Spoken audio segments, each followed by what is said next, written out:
Hello! In this video I will show you how to perform hard reset through settings on Red Magic 10 Pro. So you have to start by opening your settings application, then you have to scroll down and click on System and Update.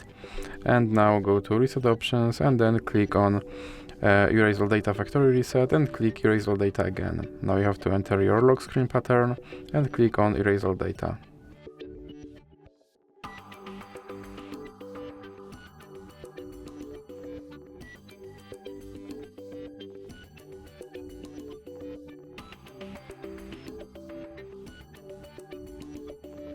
And as you can see, my device is now back to its factory reset and I have to perform phone setup all over again.